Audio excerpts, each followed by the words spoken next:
In the heart of Legon, Ghana, a sprawling estate stood like a jewel amidst acres of lush gardens and marble fountains. The mansion belonged to Sewa Mensah, a woman whose name was whispered with admiration and envy in elite circles.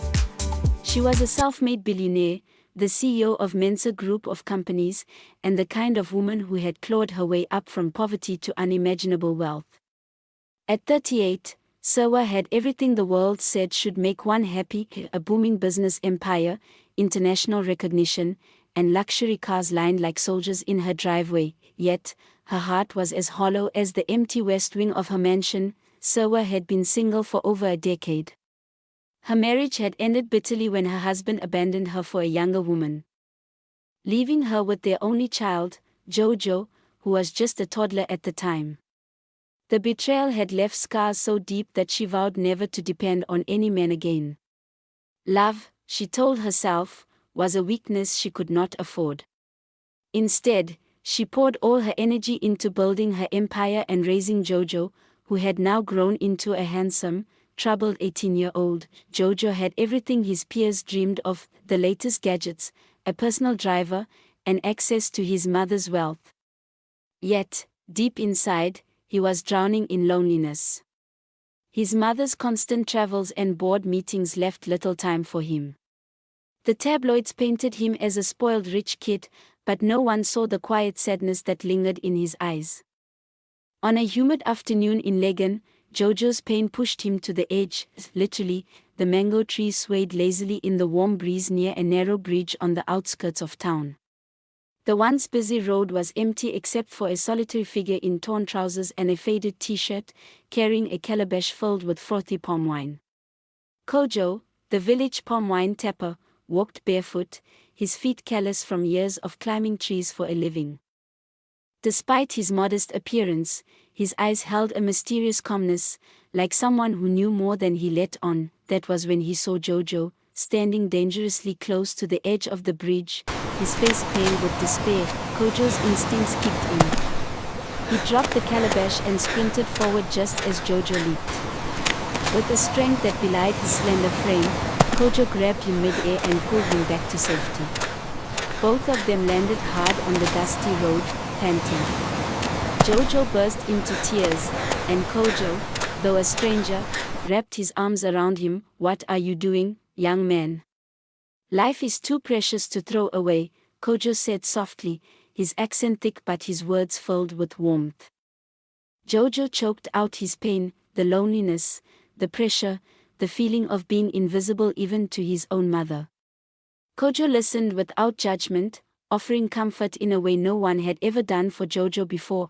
Little did either of them know, this single act of kindness would set in motion a chain of events that would shake Legon's elite society to its core. That evening, when Sewa arrived home and heard about the palm wine tapper who saved her son, she demanded to meet him. Her empire had taught her to value people for their worth, but for the first time in years, she would see someone beyond their status, and fate, watching quietly, smiled. The next morning, the sun rose over Legon with a golden glow that bathed Sewa's mansion in warmth. Yet, Sewa herself felt cold inside. She sat by the glass-paneled window of her office on the top floor, staring out at the neatly trimmed hedges below. Her son's near suicide haunted her thoughts. She replayed the security guard's trembling voice as he recounted how a barefoot palm wine tapper had saved Jojo's life. The words pricked her conscience like needles.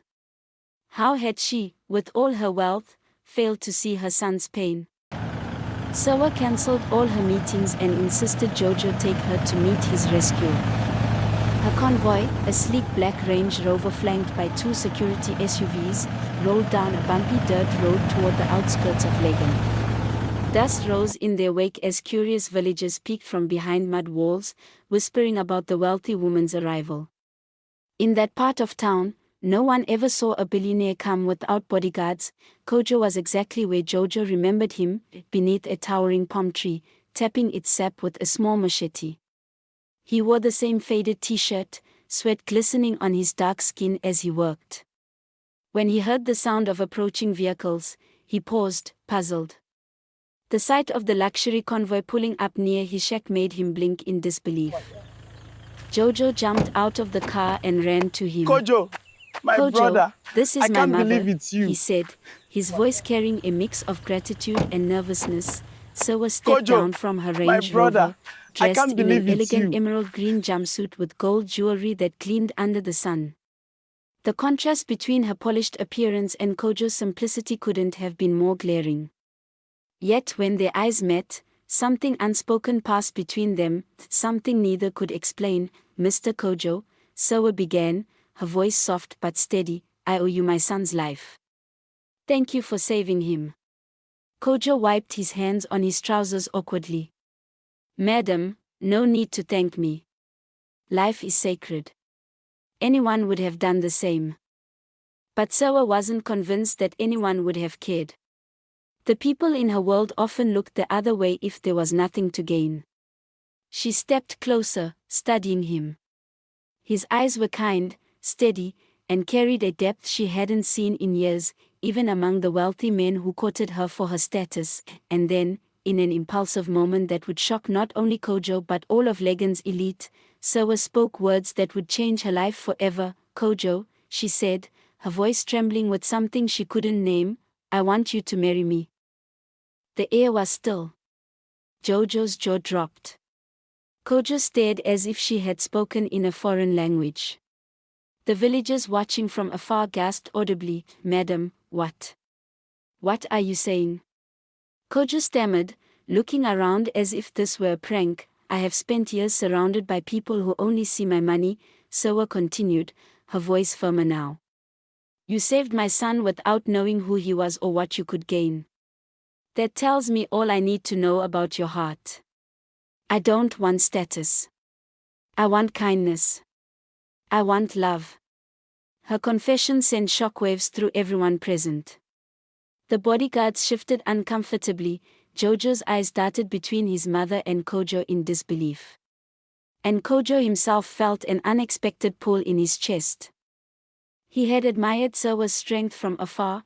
Every villager knew of the billionaire in Legan, but never dreamed she'd notice him, let alone propose marriage. But Kojo held a secret, one even Sewa couldn't imagine.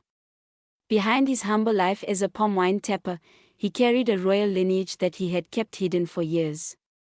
And with this proposal, that secret was dangerously close to being revealed. For now, though, he simply looked at Sewa, torn between humility and something deeper.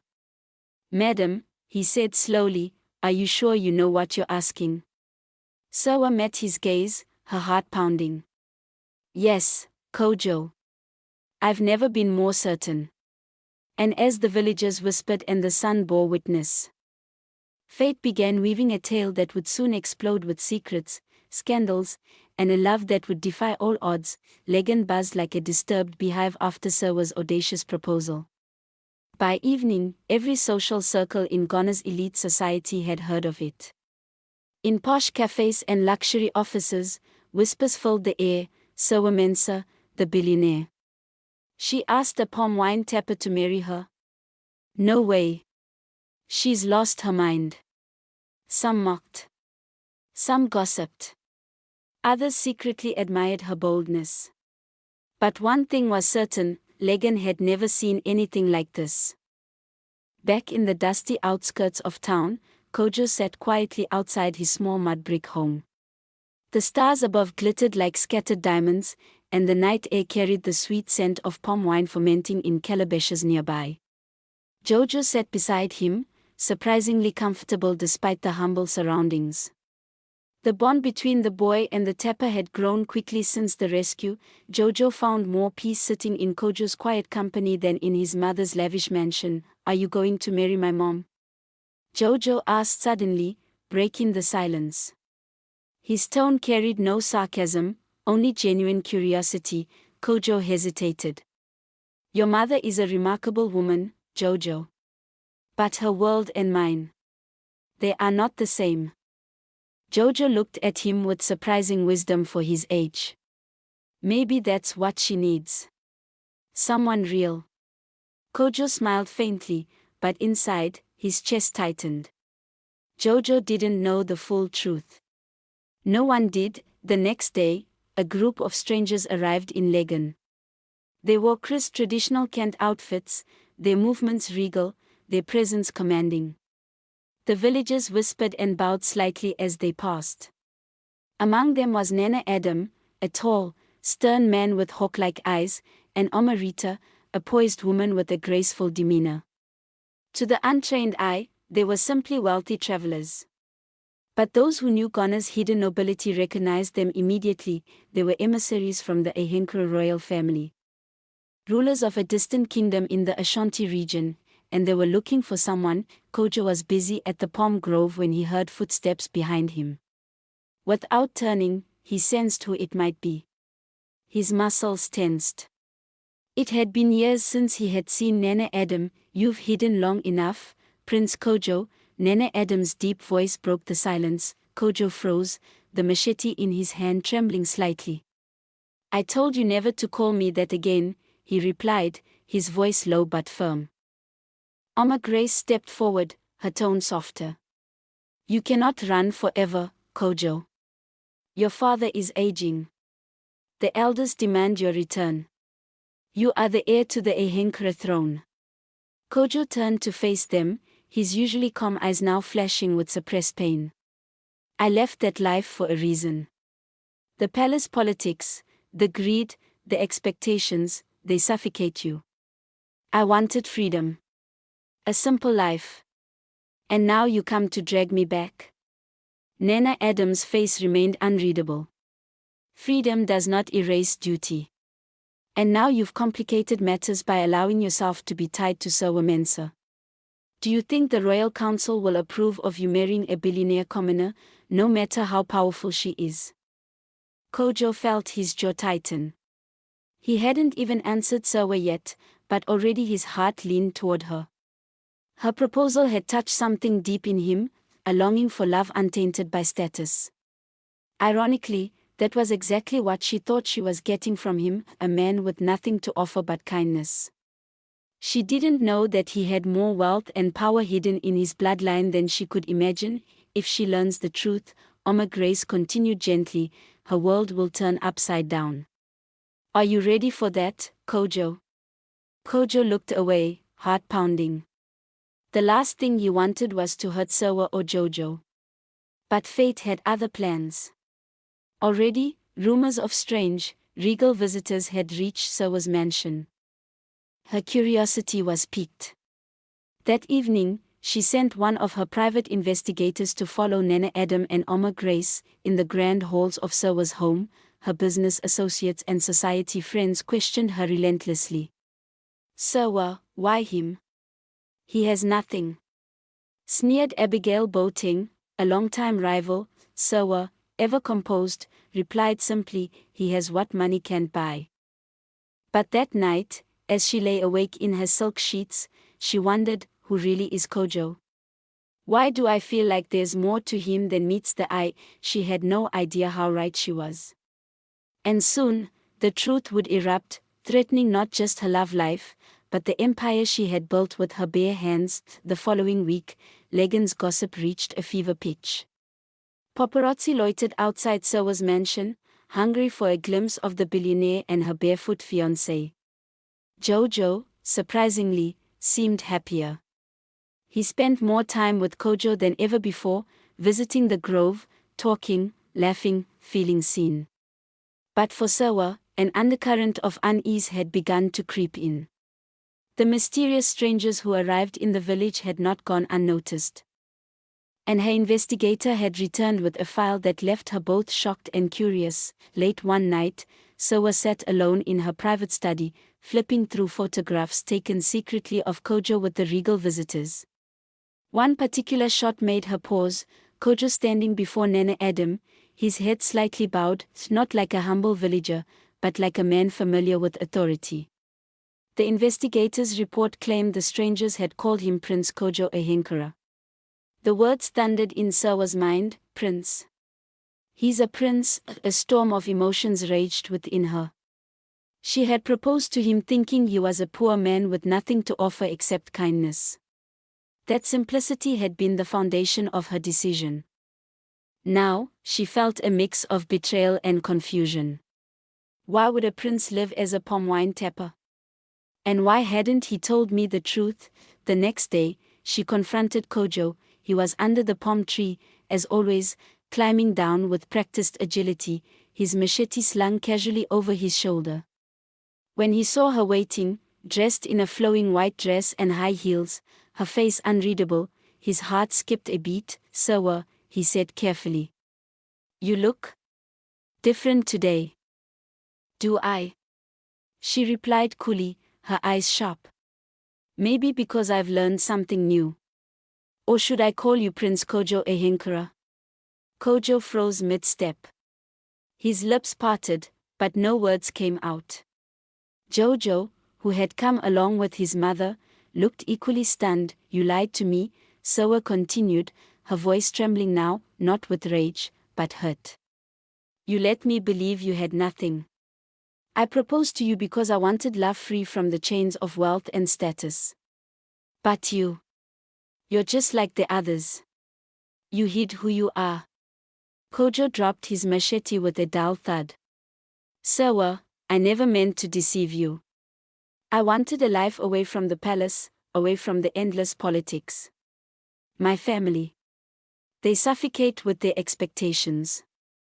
I left years ago to live simply, to be free. And yet you saved my son's life. You let me bare my heart to you, while you hid yours behind a mask," Sewa said bitterly. "How am I supposed to trust you now?" Kojo stepped closer, his voice earnest. "Because what I feel for you is real. I didn't choose you for your money or power, and I didn't want you to choose me for a title. I wanted us to meet as people, not as a billionaire and a prince."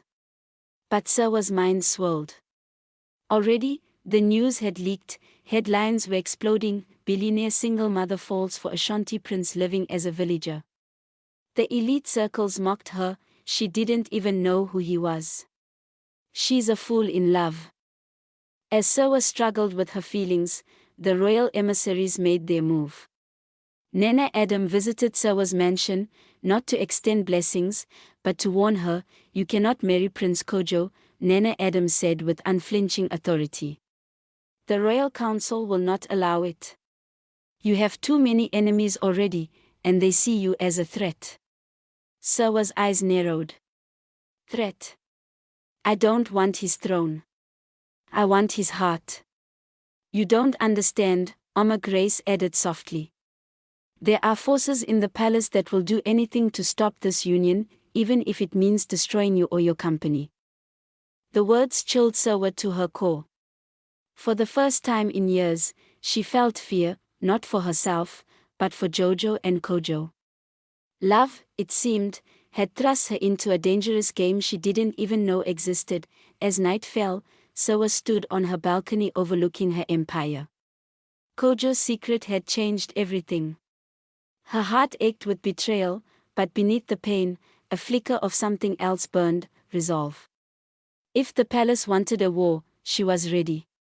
But love with Kojo would come at a price neither of them yet understood. Somewhere deep in the Ashanti kingdom, powerful enemies were already plotting. And their first target would not be Sewa. It would be Jojo. A heavy storm brewed over Legon that evening. Thunder rolling in the distance as if echoing the turmoil in Sewa's heart. By now, the media frenzy had reached its peak. Every major news outlet in Ghana ran headlines about the billionaire and the hidden prince.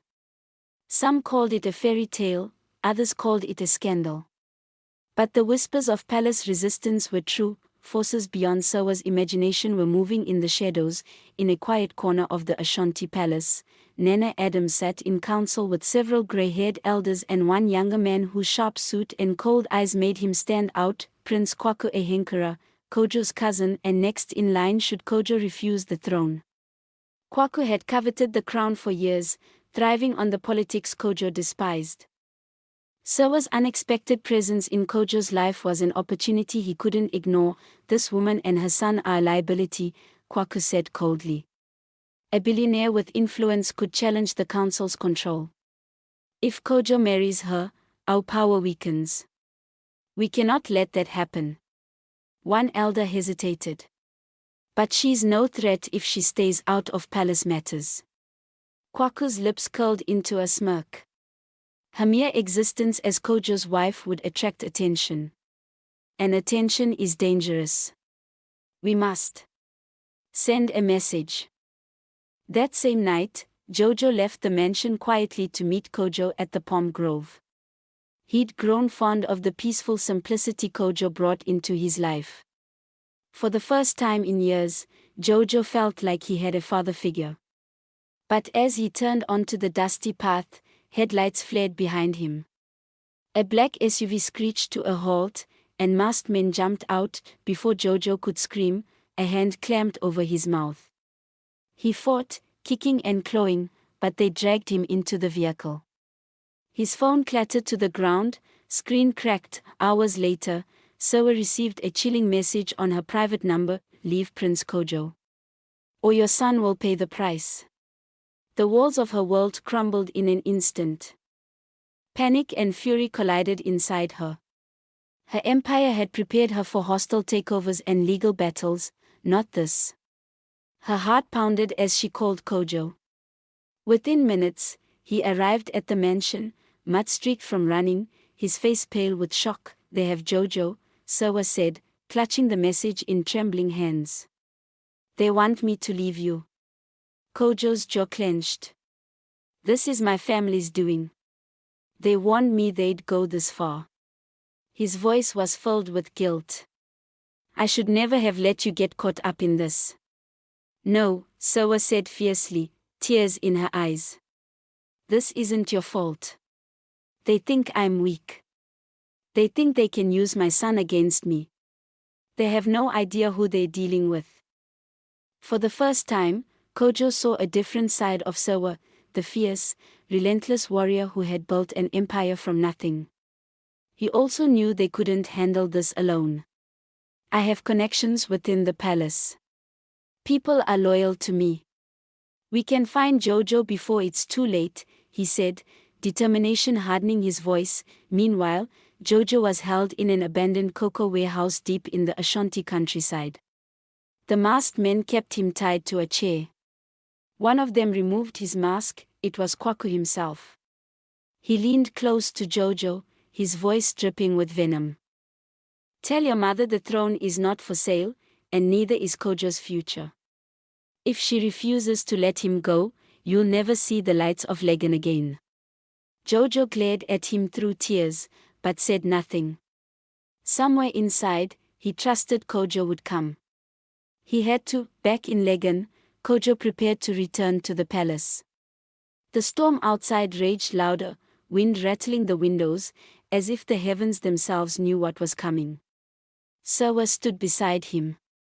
"If we do this, there's no going back," she said. "They'll come after me, after my company, after everything I've built." Kojo turns to her, eyes blazing with resolve. "Then we fight. For Jojo. For us. For love that doesn't bow to power."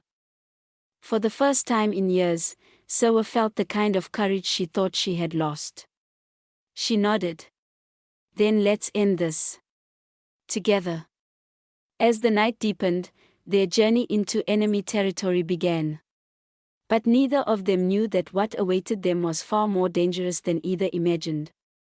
The battle for love was no longer just emotional, it had become a matter of life and death. The Ashanti countryside slept under a pale moon, its silence pierced only by the rhythmic chirp of crickets and the distant rumble of thunder. Kojo and Sewa's black SUV sped through the winding roads, guided by an insider from the palace, Oma Grace, who had finally chosen to side with Kojo against Kwaku's ruthless plot. Her calm voice cut through the tension in the car. "They're holding Jojo in an old cocoa warehouse 2 miles ahead. Kwaku has guards, but they won't expect you tonight," she said. Her eyes flicked toward Kojo. "Once we get Jojo, you must face Kwaku.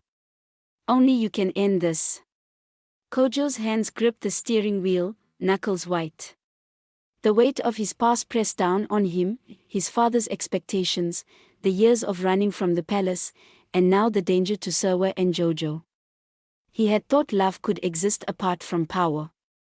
He had been wrong. Tonight would decide everything. Sewa sat beside him, silent but resolute. Her heart pounded with fear, but her mother's instinct burned hotter. "We get Jojo, Kojo," she whispered fiercely. "No matter what happens.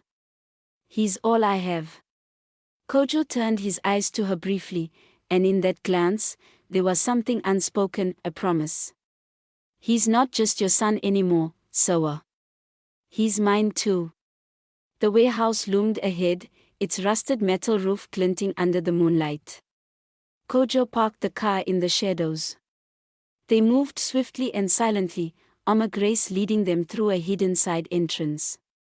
Inside, the dim glow of a lantern revealed Jojo tied to a chair, his head drooping but his chest rising. He was alive. Relief washed over Sewa like a tidal wave. But it was short-lived, going somewhere. A mocking voice echoed through the cavernous space. Kwaku stepped out of the shadows, flanked by armed men.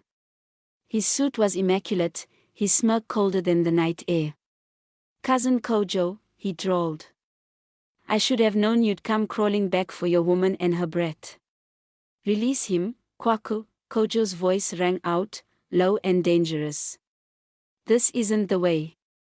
Kwaku laughed, the sound chilling. "The throne isn't for cowards who run to climb trees and drink palm wine. You don't deserve it. And you definitely don't deserve her. Marry this woman and you'll drag the Ahinkara name through the mud." Sewa stepped forward, her chin high despite her pounding heart. "I don't want your throne. I don't want your politics. I want Kojo. And Jojo deserves a father who loves him, not a crown." Kwaku's smirk faltered for a split second, but he recovered. "Sweet speech. Unfortunately, the council agrees with me. And they'll thank me for making sure you both disappear quietly." With a flick of his wrist, the guards moved in. But Kojo was ready. In a blur of motion, he swung a heavy plank of wood lying nearby, knocking one guard down. Sewa ducked as another lunged at her, surprising herself by slamming her heel into his shin. Oma Grace pulled a small dagger from beneath her Kent wrap, holding off a third guard.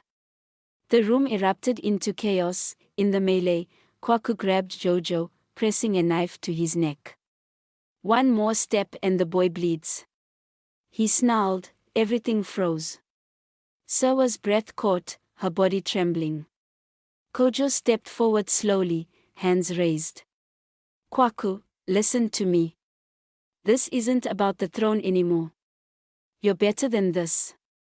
"Better?" Kwaku scoffed, eyes wild. "I was born for this. You abandoned your birthright.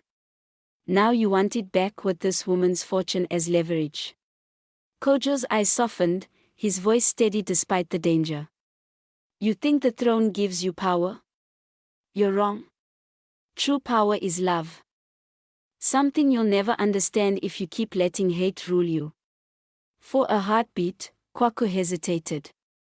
Jojo squirmed, elbowing him in the ribs. It was enough. Kojo lunged forward, grabbing Kwaku's wrist. The knife clattered to the floor.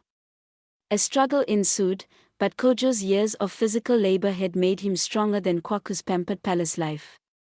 Within moments, Kwaku was pinned, gasping, his men retreating as Oma Grace held them at bay. Jojo rushed into Sewa's arms, sobbing. She held him tight, whispering, "You're safe, my baby. You're safe." Kojo stood over Kwaku, breathing heavily. "I don't want the throne, Kwaku. I never did. But I won't let you hurt the people I love. Go back to the palace and tell the council if they want me to take my rightful place. Sewa and Jojo come with me. Or they'll have no heir at all." Kwaku glared, but deep down, he knew Kojo had won, not with violence, but with the truth. The throne meant nothing if no one stood by you. Weeks later, Legan and Ashanti were abuzz with the wedding of the century. Against all odds, Sewa and Kojo married under a canopy of palm trees, attended by royalty and villagers alike. Jojo stood proudly as Kojo's son, not by blood, but by love. The tabloids called it a fairy tale. Those who knew better called it destiny. As Kojo looked at Sewa, radiant in her white Kent gown, he whispered, "I used to run from my crown. Now I know my crown is you." Sewa smiled, tears in her eyes. "And I used to think love made you weak. But you showed me it's the greatest strength." The crowd erupted in cheers as they kissed, sealing not just a marriage, but a victory over fear, lies, and the chains of status.